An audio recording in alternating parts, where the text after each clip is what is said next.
Hello, everyone. Welcome back to Thoughts from the Round Table. I'm Jacob. I'm Pierce. Today, we're talking about the Oscars. But before that, let's talk a little bit about our lives. One, we got new microphones. I think they're pretty neat. They're awesome. It was kind of a just set up, and Pierce's audio interface didn't work. But now that we figured it out, we're ready to rock and roll. Yeah, I think the fun fact about me and technology, especially technology purchased from Amazon, is I'm usually at I need two of them for it to work. Usually I have to go through the process of getting one, it failing, then getting another, and then maybe it working. But, so we just hit one. We'll be at two probably next week. Or, 2 weeks, actually, because they're back ordered. I'm doing great, guys. It doesn't matter, though, because I got one with two ports not for this podcast, but for other podcast work. And so that way it'll be paid for, because I would have felt bad spending the amount of money I spent on this when we've never made any money on it. Yeah. That being said, if you guys want to give us some money, our donation check out Cash App, JakeKeith155. I actually don't know what my cash tag is. I don't think you should be giving that out, should you? No. Well, actually, wait, what's the harm? I mean, someone sends you money? No one's gonna send me anything. Yeah. It's fine. Let's talk about the Oscars. They're coming up for sure. The Oscars. Where to begin with the Oscars? Oh, wait, before we start the Oscars. Hey, guys, we're in a little bit of a different setup. Tell us if you like it or not. We're in our living room, but now we can because these mics are a little bit different, so. Yeah, they're really long, about 20-foot cables for them. Social distancing. Yeah, I think that's important. We are this, appropriate 6 feet away. We were a little bit breaking COVID guidelines before, even though we lived together. But we're back at it again. Governor Holcomb, you can start watching right now. Yeah. But yeah, Oscars. I'm excited. I'll give a little Oscars backstory real quick. I didn't really care until 2 years ago. And even then I didn't really care. I didn't really care until last year because I watched movies that were in the Oscars. But now the plan was to watch all of the Oscars movies. And by the time you're watching this, it should be accomplished. Well, I take that back. One of them won't be watched, but most of them will be. And that's pretty cool. The problem with movies right now and watching all the movies, for the Oscars is it's a little bit expensive. True. Because, the funny thing about the Oscars is they don't tell you which movies are going to be in the Oscars until right before the Oscars. And so a lot of these movies that are going to be in it went to, direct. Well, no, not direct to DVD. That's like streaming, POV. though. What is it? Not POV. That's point of view. I don't remember. It's streaming. It's like direct streaming. I don't know direct what to it's called. Streaming. Direct to you got to pay. PPV. Pay-per-view. Yeah. You got to pay, and these things are expensive to pay. So we did miss out in seeing what one? Judas and the Black Messiah. It was on HBO Max, but we kind of forgot that it existed for a month. Yeah, not our best look, to be honest. But we've seen the rest of them, so we're still kind of qualified. It's fine. Yeah, I mean, we're like half qualified. We've missed two at this point, but the one I know somewhat about, so I'm not going to talk about. We haven't seen The Father yet, but today is Thursday, April 22nd, and the plan is to watch it Thursday, April 22nd. After we record this. I don't know why you couldn't have just said after this podcast, but I'm glad we got the dates down. Yeah, I just want people to know. Yeah. We have procrastinated this. We've been procrastinating a lot here recently. Let's not say we. Let's say me. I've had a very stressful couple of weeks, so the podcast has kind of taken a backseat to what I would like to call the big L&S. Life and school. I thought you were going to say life and science. I was like, oh. Well, I don't know what science you've been doing, but I'm in. I mean, geography a little. That's freelancing. You're an idiot. That's not a science. Geology is a science. I'm taking one. Geography is like that's the states one, isn't it? Yeah. Yeah. I would still have doing a little bit of rock collecting. Excuse me while I look on my phone for a list of best picture. I think I can remember them off the top of my head. Okay. I'm just going to pull it up, but I believe you. We've got one of probably the best movies, probably the most hype movies we've ever seen in our life. The Onion said just a couple days ago that people We're starting cannot here. We're people starting here. cannot stop talking about this movie. It's Mank. If you say what's Mank, welcome to the rest of the world. Jacob and me are having a little bit of a disagreement on the validity of Mank as an Oscars pick, but I think that moving on past Mank. We're gonna talk about Mank later. Okay? We're gonna have to break every one of these down. But then we have Promising Young Woman, a film by someone. Emerald Fennell. Emerald Fennell? I think that's her name. Was it a fucking villager? Emerald Fennell. Fennell, okay. Emerald is her name, though. That's pretty sick. Let me keep going here. I think got these in my head. Judas and the Black Messiah. Yeah. Haven't seen it. The Father, seen it on Thursday, April 22nd. The same date of this recording. And then we have Trial of the Chicago 7. Yeah. You've missed a couple. Sound of Metal. Yep. I missed another one? Yep. Oh, give me 20 seconds here. 1, 2, 3. I'm not going to give you 20 seconds. That would be so boring. Just tell me. Well, you didn't say Nomadland. No Man Land isn't real. Okay. And did you say Minari? I don't think you did. I don't think I did, but I definitely thought Minari. Like, okay. I didn't forget it, but like I definitely didn't say it. So we've got Trial, Sound, Promising, Nomadland, Minari, Mank, Judas, The Father. Okay. Okay, let's just go in backwards order from the Wikipedia page of the 93rd Oscars. Mm-hmm. Let's start with Trial of the Chicago 7. This was also the first one we watched, so it's actually kind of fitting. I love this movie. This is definitely my pick for Best Picture. Yeah, I love this movie, and a lot of people don't.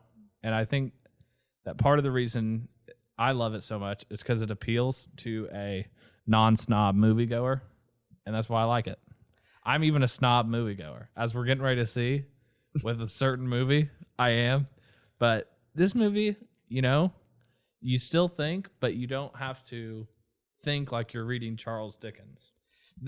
Why it's my pick, and we've talked about this on this podcast before, is basically just what Jacob said. I'm very much a person who is not a snob movie watcher. I really dislike a lot of snobby movies. And this one is just, it's not easy. It's just good. Like, it's good in a way that if you want to look more into it and think about it, you can. But also, if you're stupid and you just bought a movie ticket, you're not going to have a bad time. Like, a lot of these Oscars movies, and I think that's just like the nature of it being, a Best Picture, is that it's very, it's deep and it's hard to understand and you've got to think about it. And a lot of people just can't do that. So I love the fact that this appeals to both audiences. I also won an award for writing about this movie, so it's got a soft place in my heart. Yeah. Well, I didn't win. I got second, but I mean, that's like close to winning. Yeah. Some would say the first loser.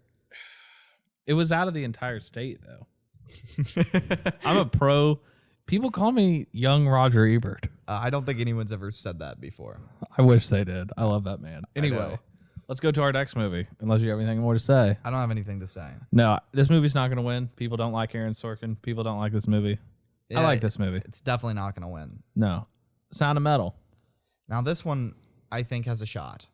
I like this movie. I think this movie has a shot, except for the fact that usually, I mean, we've seen it, I guess, with Parasite. Parasite swept every award that year. It was actually like unfun to watch at some point because like I don't even mind Parasite, but it was just okay, here's another award for Parasite. Little unfun. But usually they try to split it up a little bit more, and I think that this one's definitely got best sound design. Oh yeah. And so it's kind of, I don't know if it's got a chance for Best Picture. I hope it does. It's really good. Yeah, I actually really do like this movie. It wasn't my favorite thing I saw this year. It kept me entertained. It's really good at engrossing you in the world of being deaf, which is kind of strange when you think about movies. But just the thought of, especially when you're a musician. I'm not a musician. I actually dislike music for the most part. But it would be killer to not watch movies anymore. Like, that's his passion. This is my passion. It would be awful. And this movie did a good job of putting you in someone's shoes, which is really hard to do. Yeah, fun fact, this movie also gave me my first panic attack, which was pretty awesome. That's rad. Yeah, a movie speaks to you when you have a panic attack after watching it. It really, really does engross you in being deaf, and it makes you terrified and also not about being deaf. It's weird because it's definitely like a scary thought, but it is almost like a calming movie too, because it shows that sometimes, being deaf or having a disability doesn't mean that you have to stop doing what you love. Sometimes it just means that your interests change and you can still live and have a happy life. So, you know what, Sound of Metal? You get a big thumbs up from me. Yeah, I don't think it'll win, though. No, I don't think it will either. Our next movie that I forget already, Promising Young Woman. We watched this week, too. I've watched 5 movies, and I haven't watched a movie today. Starting Monday, I've watched 5 movies. So, Promising Young Woman. Promising Young Woman. I don't want to say out on this movie because it was fun, but I just didn't like it. It was interesting. I guess it held my attention for the most part. I didn't like the ending. I didn't really like her as a character. It was well acted. I just think it was not a character that I was supposed to relate with at all, actually. I think we were the anti-audience of it. Well, I don't even think we're the anti-audience because we're not partiers or drinkers, but still, it was pretty much, it was clear that it was like a villainizing men movie. Yeah. Right? Which, at some point, you're like, okay, cool. I'm kind of down for that. There's a lot of shitty dudes out there.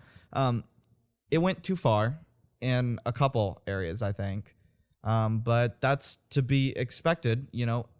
We live in a society where cancel culture is the norm and deemed not only good, but necessary. So this movie was very pro cancel culture, but it was also, and even though I couldn't disagree more with its cancel culture vibes, and let me clarify that, because I definitely agree that rapists should be canceled in air quotes. Yeah. But it did go too far in one area that I'm not going to spoil, in my opinion. But I don't think we were really the core audience, and I also don't think that I struggle to see who really is the core audience. And I think that's the movie's flaw. I agree. That being said, I do like Bo Burnham. Yeah, I love Bo Burnham. I don't know if I liked him in this movie, but it is good to see he's acting. Hopefully. I know he quit comedy because he was having panic attacks and stuff before he went on stage, but maybe he'll, get over that because I love him. Our next movie, I think one that we're both very passionate about this. Nomadland. Dude, Nomadland sucks so bad. We might stand on this hill alone. Nomadland is so boring. It is. Listen, also, I said it before, I like snobby movies. I like slow movies even. This didn't tickle my fancy like it tickled everyone else's fancy this year. A lot of people didn't like it because they said it glorified Amazon. I didn't get that either. I don't think it glorified Amazon at all. Okay, I'm just going to get into it. I heard a couple podcasts talk about it that I listened to about how it glorified Amazon because Amazon's the savior that gives these people a job. She was pooping in a bucket. I don't know how that's glorifying anything. And also, me and Jacob had a massive argument about Amazon the other day. I don't think we could be farther apart in our opinions about this corporation. True. But even me, a very stark Amazon hater, why are we saying that's bad that those people are getting jobs? Yeah. I know maybe Amazon's not a savior, but it kind of is in a way that these people can work and eat. Love it or hate it, America is capitalist, which kind of means you have to work to make money to live. You know, you can hate the system, but you got to say, we're stuck in it. We're True. not going to leave it. So, yeah, go Amazon for giving some people jobs and feeding people. And also, Amazon pays really well, They also offer healthcare to all their workers. which is pretty dope. And you don't see that a lot, especially with part-time. True. Yeah, this movie, sure, it was pretty in the way it was shot, but, Was it? so are just pictures of the West. Yeah. Was it pretty because it was the West or because it was shot? No, I'm not trying to hate on Chloe Zhao. She's doing a Marvel movie, which should be interesting, but I'm so far out on Nomadland. I'm so cold on it. It's gonna win Best Picture. That's my prediction, though. If this wins Best... Actually, I don't think it has a shot to win Best Picture. But that's my prediction. If it does, I'm going to be really upset. Because I think to qualify to be Best Picture, it should have to be entertaining. It should be forced to be entertaining. And I'm not saying that forced to entertain every audience. I'm saying forced to be at least entertaining to some audience. And I don't even think the people who like it were entertained by it. I think they just like Pretty movie. Yeah, I'm just out on that movie. Our next movie, one that we watched recently, Minari. I love this movie. I do too. Really like this one. Yeah, so Minari, story about a Korean family moving to Arkansas to start their own farm. Arkansas. It's great, It's the American dream, owning your own land, providing for your family. And this one showed that even though, it is a great dream, it's not without its struggles. And this one, I don't even think they really overcame the struggles. No, they actually their life probably got worse. Yeah, coming to America probably was a bad idea. And I actually think that was, at first, I remember watching this movie and turning it off and being like, well, I kind of wanted a heartwarming movie. I kind of wanted a very pro-American dream movie. The more I think about it, the more clever I think it is in saying it showed how romantic the idea of the American dream is and how the American dream is becoming harder and harder and harder to achieve. And I think that that's really true and speaks to a real truth about, coming to America, especially immigrating from, a different country. It's a risk. It's not anymore where you can just, get on a boat, come to New York, make a name for yourself. There's hardships, and a lot of times those hardships can't be overcome. Yeah, this movie to me was really intimate. You really felt like a part of the family. I love the kid and the grandma. That's a wholesome 100 right there. You can't even deny that their relationship was super cute. Their relationship was really cute. And it was funny because that is how he was kind of mean to his grandma at first, and that is how you act as a kid. They actually nailed that. And the kid, surprisingly a good actor. Yeah, the kid did really good, which is, always shocking. Rare. Stephen Yeun, I don't know how to say his last name. The dad. Okay. He was in The Walking Dead. He was good in it too, I didn't really think there was a real weak link. Maybe the weakest one would be the mom character. Yeah, I don't even think that was just a bad. I think that we were just supposed to hate her. Well, maybe. I don't know. I'm just saying. I'm not saying she was a bad actress at all. I'm just saying, if you were gonna say the weakest actor or actress, it would probably be her, and also the most nonsense character I've ever seen. True. Do we want to put a spoiler on this? Yeah, let's spoil this one a little bit. Spoiler warning, skip ahead if you don't want to hear spoilers. Yeah. I hate the mom because she wanted to, provide for her family as all parents should want to do, provide for their children. And the dad was busting his behind to make sure that he did provide and give him a better life than what they had. And she was going to leave him over it. I even got it when they were failing. So, okay, in this movie, it takes a turn. You know, they get the house. She's not happy. He says, you can just go ahead and leave me if this fails. Now, here's step one of where that is a problem.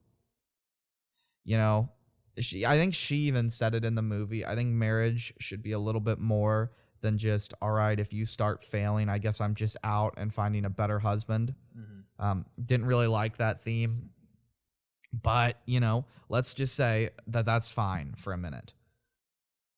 He started failing. She was kind of getting out. But then he succeeded, and she was like, you know what? The way that you succeeded in this and the way that you're going to be able to provide for the family, you put it above the family. So I'm still out. Yeah. What the heck? That's so stupid. That's so dumb. It was the worst part of the movie, in my opinion, and a movie that I actually genuinely did like a lot. It was the weak link for me in that film. That being said, I don't think it'll win. It might win Best Picture. I wouldn't be mad if it did. No, I think that, I mean, there's so many more that I would rather it be, but there's also, it's definitely not Nomadland, and as long as Nomadland and Mank doesn't win, I'm going to be happy. Let's just talk about it. It's the next movie on the list. All right. Mank. Great. Sucks. I really like this movie. There could not be a worse movie. There could be. Well, Nomadland. Yeah. So I'm guessing this is your second least favorite movie of this list. Yeah. Nomadland was definitely the first, just because I don't think it was so freaking boring. I think right now, excluding The Father that we're watching on April 22nd, this is probably my second favorite. We're so far apart on Maybe Mank. I take that back. It's third. I really liked Minari. I did too. I think Minari's ahead of Mank, but it's close. I would definitely not be upset.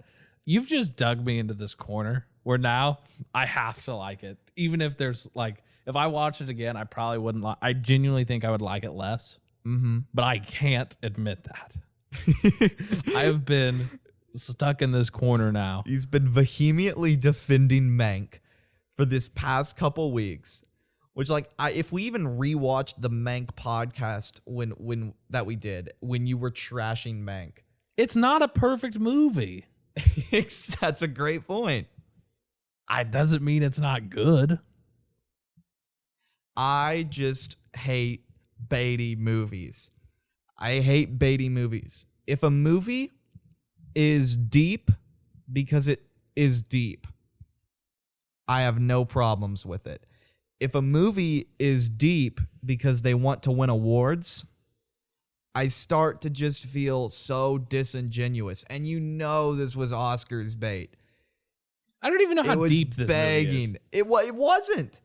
Yeah, that's what I'm saying. But like people say it's deep because they put a black and white filter on it. Oh yeah, I don't like that. I actually think it's just a good story. Like half of it is. You know what? I'll give it to you. Half of this movie is a great story. I actually think the second half is really good. The first half could not be more slow. It's kind of slow. It's paced not great at all. No, I agree with that. I think the movie like really takes a turn when it turns into like not just a good movie, a great movie for me is when like after that scene where it's like no cuts and he's just like rolling back with the camera. It's on a dolly. It's like really long and there's the three people walking. It's like Mank, his brother, I think, and then the director, the Hollywood guy. And then he has that monologue about Hollywood. That really shivers my timbers. Yeah, and I think a little bit of a disconnect is I think you do appreciate old Hollywood a lot. Yes. Whereas I hate old Hollywood. Are you a French New Wave guy? No, I don't like that. I think I'm just not an old movie guy. I understand that. I think it was something kind of gross about the environment of old Hollywood, and that kind of like overshadows a lot of the movies for me. And that's definitely like a my bad thing for sure, because I always preach,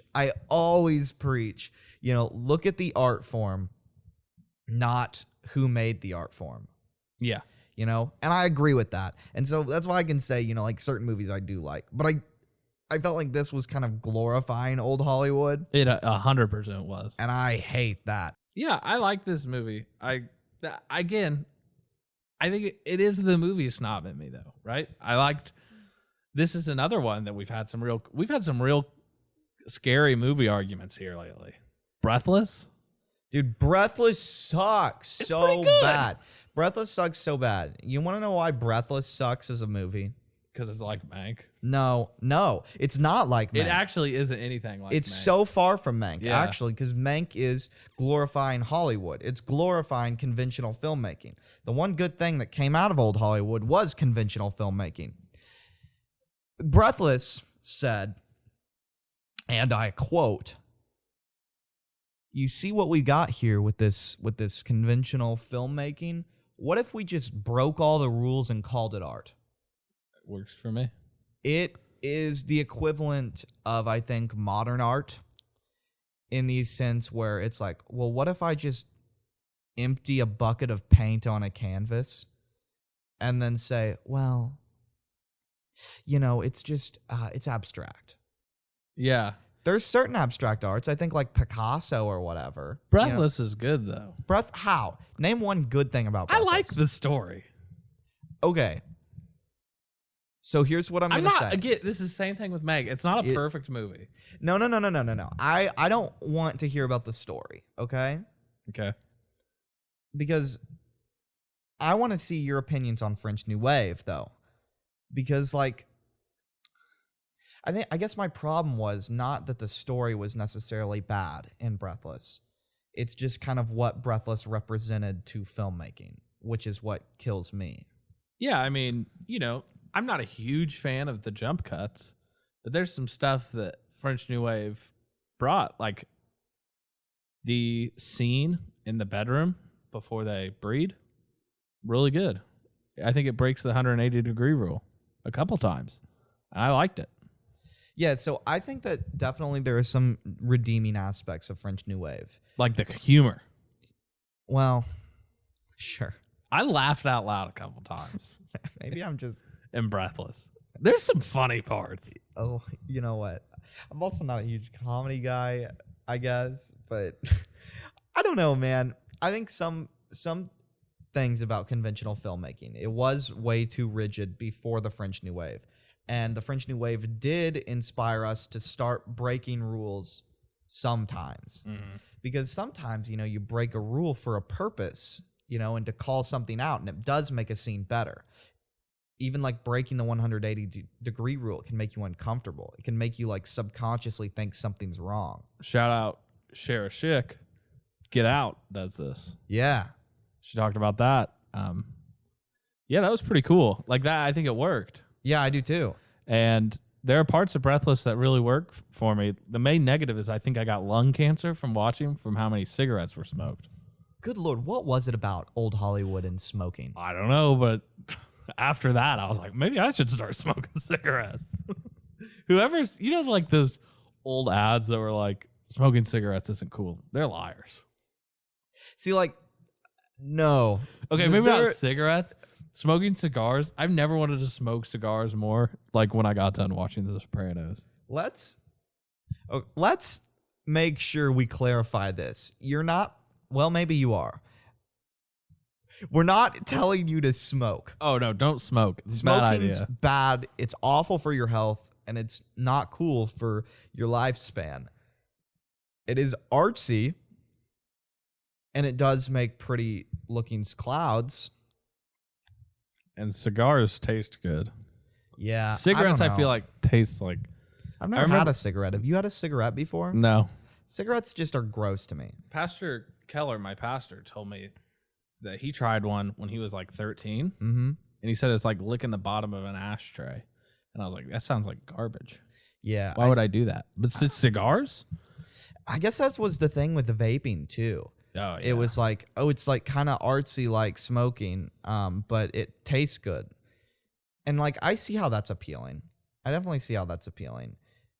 But also, like, I think where we differ on opinions is I think you think smoking looks cool, and I think it makes you look like a dick. Okay, there's two different ways we can take this smoking argument, okay? Mm-hmm. One of them, okay, most people who smoke, white trash, right? There's a couple people, you pull a pack of cigarettes out of your suit pocket, put one in. That's kind of cool. See, where do you draw the line? I though? don't- there- because like I don't know if there is a line. I It mean- seems like a very gray area for me. it seems to me like you think that it's cool if you like the person smoking I think that's rather it. than the act of smoking. I think that's it. So maybe it's like the super soldier serum in a way from Captain Falcon and the Winter Soldier. Maybe it's like, it enhances who you are. So if you see Tony Soprano pull out a cigar and smoke it, you're like, well, I want to be like Tony Soprano. I relate to Tony Soprano. Why you relate to Tony's? Anyways, you want to Watch be like the show and you'll understand. you want to You'll be relate like to him too. What? You'll relate to him. I sure hope not. That's you relate to Tony, and here's why. It's not because he murders people or he's the leader of a mob boss. I'm neither of those things. But he has he suffers from anxiety. He has a family that's sometimes kind of trash. Like, you get that. We have that. Everyone has that. That's why you relate to him. It's just cool that So he's a murderer. so like maybe I get this. But like basically what you're saying, right? Mm-hmm. Is you relate to Tony Soprano because he also is a human. Yeah, and he's big and bald, which I think also doesn't help. Okay. So back to the smoking argument. Yeah. It just enhances who you are. I think or that's what you true. like. So, if you're like someone who instead of investing in the stock market invests in scratch offs every Sunday Good investment. and a pack of ciggies, you're And like, a Polar Pop. yeah, and a Polar Pop, you're like, oh, well, I don't like that guy. He's white trash. Sure. But if you're a type of guy who does invest in the stock market and it can afford a nice suit and lives in a big house and pulls out a cigarette and smokes it, you're like, wow, that's cool. I want to be him. So it's less about the act of smoking and more about the situation that the smoker's in. And you relate the act of smoking to getting him there. It either makes you white trash or it makes you a billionaire. I think it's the same way that people think about coffee, right? If you see a guy with like a marathon cup of coffee, you're like, he works construction. He doesn't even have to work. That's what you think. His life's probably not great. People who work construction usually have pretty good lives. It's a high paying job. But if you see a person, aesthetically enjoying a cup of Joe in a hipster coffee shop, you're like, I kind of like him. It's the same thing. So it's less about the act itself and I more think it's about the the aesthetic. situation. It's the aesthetic. I like the aesthetic of smoking. Yeah. Okay. You know what? I'll agree with you there. No, I won't. You can. No. Let's finish talking about movies. Okay. We're going to get on this topic forever. Next one, we probably will spend 30 seconds on Judas and the Black Messiah. We I haven't seen it. I've heard it's good. I like Lakeith Stanfield. I think it's Stanfield, actually, after I said that. He's in Get Out. Both of these guys are in Get Out. That's the only thing I know about this. I haven't seen it. Yeah, I haven't either. So I can't really form an opinion on this one. I would be surprised if it went. Actually, I would would I be not. surprised? I don't know. I would not be surprised if it wins. It's a very Oscars-y movie. It is. Oscars love... Here's what... Not the problem necessarily, but here's the trend with the Oscars that I find. Oscars love a political statement. They love a political take. So it helps when the movie's good, because I've heard this movie's excellent, and it also combines with a relevant social topic. That's how Parasite was last year. Mm-hmm. And I like Parasite a lot. No, and not devaluate Yeah, in any of these films. I think Judas and the Black Messiah is probably really good. Yeah. But I also think it's timely, Yeah. and I think that Which has helps. a better chance of pushing it to Best Picture. Yeah. I mean, Parasite's all about socio-economic status in South Korea. Mm-hmm. I mean, it's just in general, like economic status and like the separation. And it uses the movie like and visuals to tell it really well, which is cool. I really like that movie. But I don't know if I liked it more than 1917. Yeah, and I think that, well, one of the things about, I guess, maybe Best Picture, that's why I think they should split Best Picture into two categories. Best Picture and Best Blockbuster? No. That'd be a good one, though. I agree. But maybe like, I was thinking Best Message and Most Entertaining. Yeah, that's not bad. Or something along the sort. Because like 1917 was obviously like a more enjoyable movie to watch, you know, for everyone. You know, it's people shooting each other, and it was done in a really good way, and the cinematography was great. Yeah. But it probably didn't need to be Best Picture because it was just another war movie. You know what I mean? Yeah. So like Parasite did kind of fit better in, you know, when you want to look back at past Best Pictures. I think my opinion has changed on this pretty recently. When you want to look back at past Best Pictures, you almost want it to be a time capsule of sorts of what we thought was important during that time. So I think it is kind of fitting for a movie like Judas and the Black Messiah to take home Best Picture, especially after the conviction of George Floyd's killer just this week. I think would be pretty fitting socially. Yeah, I think that's part of the reason Get Out didn't win in 2017. Mm-hmm. I think it was by far my favorite movie of that year. And if it was this year, I think it'd sweep. I agree. I mean, it wouldn't even be close. Last year I wanted Marriage Story to win, but that's not important. I love that movie. Anyway, last movie, The Father. We also haven't seen it this time, but I do know more about this than I know about Judas and the Black Messiah. This movie is going to really make me cry. Sad tears, not happy ones. It's all about Alzheimer's. And the guy who plays it, Anthony Hopkins, apparently does a excellent job. You may know him as the killer from Silence of the Lambs. This is really going to bum me out, and I'm very sad that I'm not sad that I had to watch it because I think I'm going to really enjoy it. And I will say that right now my pick is Nomadland to win, not my favorite. My favorite is Trial of Chicago 7, but I have a feeling this is going to take it for me. Yeah, I'm actually excited to watch this, but also very nervous because it's going to bum me out, and I'm not going to want to enjoy life for a little bit afterwards. True. And it's going to make me... This is another one like that Death movie, Sound of Metal, where it's like, this one could give you a panic attack probably. 100%. So 100%. I'm hoping that doesn't happen. I'm probably going to try to make myself feel better by making a pizza or something so that I can associate it with a happy feeling. But even that, I think, you know, it's a 50-50 shot whether I don't sleep tonight. Yeah, I think this is really going to be sad and probably my first and last time watching this movie. I don't think I'll ever watch it again. It's the same with Schindler's List. Yeah. I'll never watch that movie again, but I do think it's probably like a top 50 movie ever. I think the only time that I would watch Schindler's List again is if I was like really good friends with someone who hasn't seen it yet. Yeah, or like when I have my kids watch it. Yeah, but like, you know, me sitting at home, I'm never gonna be like, oh man, maybe I should turn on Schindler's List. You know what I want to watch? The Father. You know, the one about Alzheimer's, where he can't recognize his own daughter. That is going to be, it's going to be heartbreaking. It actually is going to be heartbreaking, and I could see it winning for sure. I kind of, you know, if I don't like it, obviously I don't want it to win. There are only two movies that I'm going to be appalled if win. Oh, okay. And that's Mank and Nomadland. Really, okay, let's be fair. There's only going to be one movie that I really actually hated this thing, and that was Nomadland. If Nomadland wins, I'm going to be disappointed.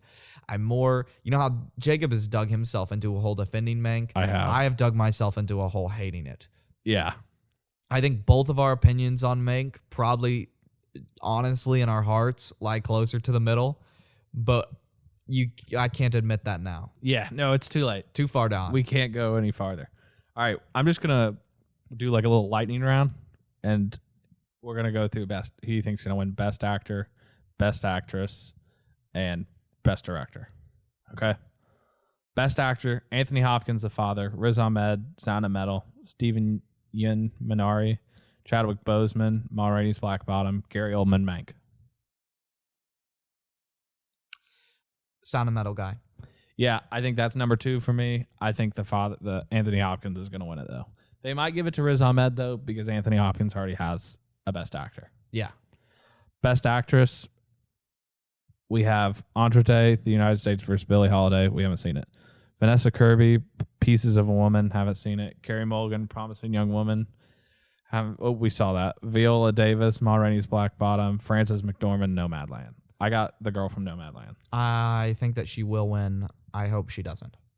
And then we're going to have to cut this out. Oh, here it is. Just kidding. We don't have to cut anything. We have Lee Isaac Chung, Minari, Emerald Fennell, Promising Young Woman, Chloe Zhao, Nomadland, David Fincher, Mank, Thomas Vinterberg, Another Round. I want to see that eventually. Or not Mank, Minari.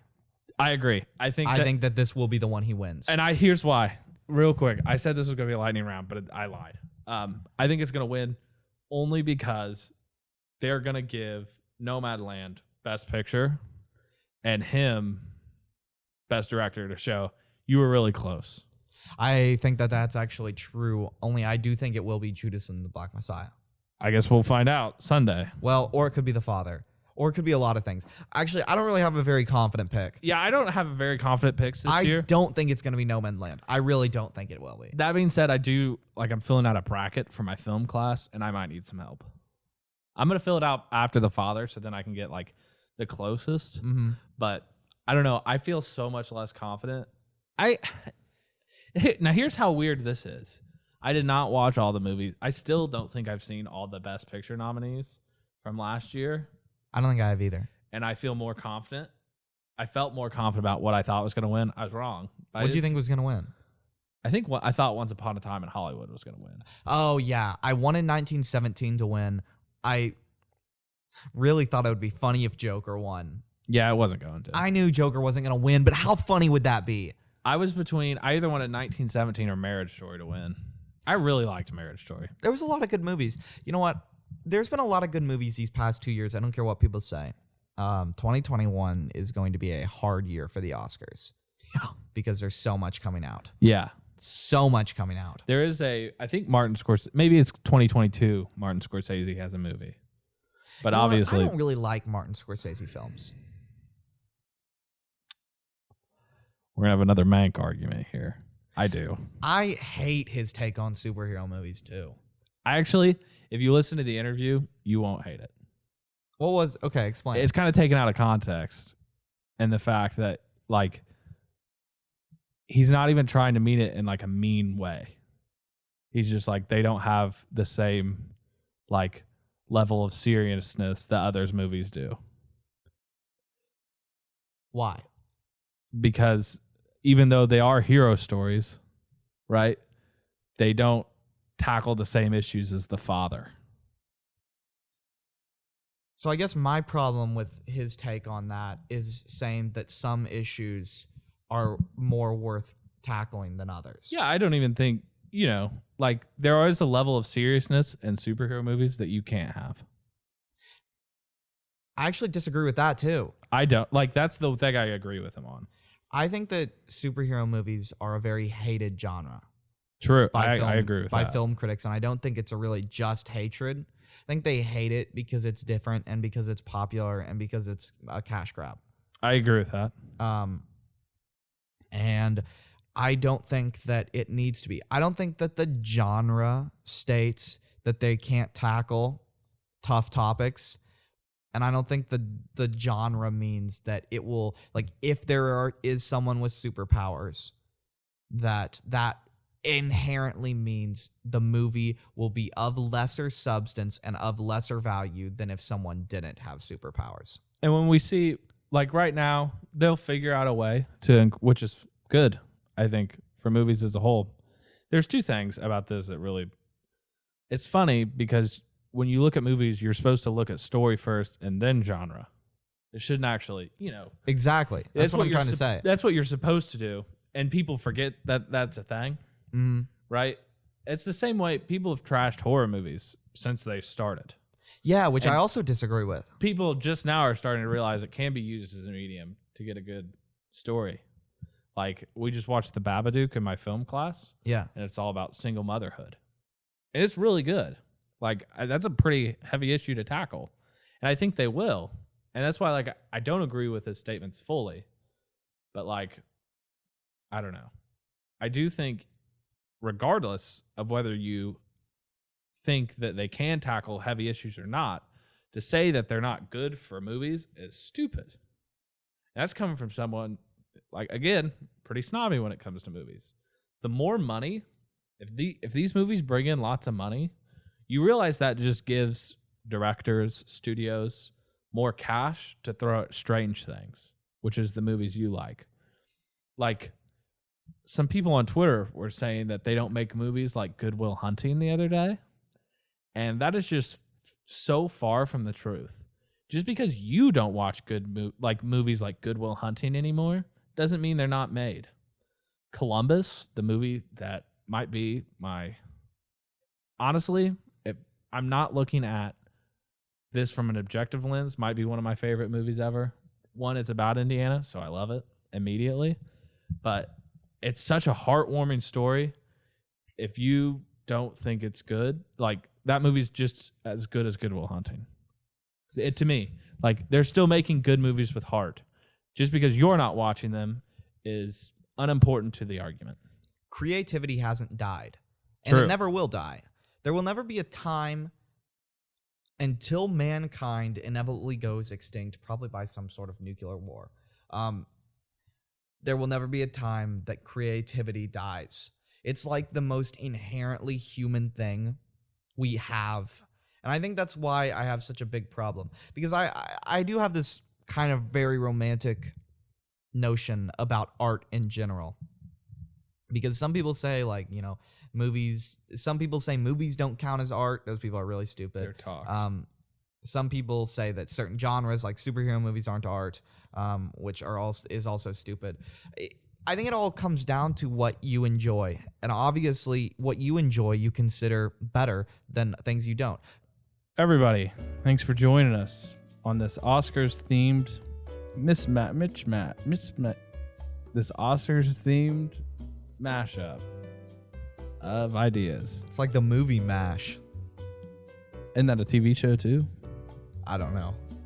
I think it's a TV show as well. I'm I actually have listening. no idea. It is. I'm listening to this book about the golden age of TV. And MASH is on there. It was one of them that they talked about. Okay. Because it was apparently, like, pretty important for that generation. How are we off topic on the outro already? I don't know. Okay, let's Anyway, thanks everyone for listening. I sure do appreciate it. Our fridge just turned on.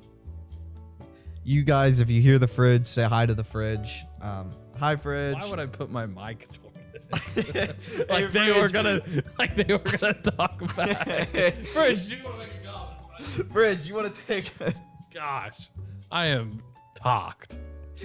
It's Anyway, yeah, thanks for joining us. Hope you enjoy the Oscars. fine. If you want more of me, just me, you can follow me on Twitch at Twitch TV. At the link below. You can also follow my YouTube video. I'm gonna be posting bi-weekly content. I'm making that guarantee. That is bi-weekly.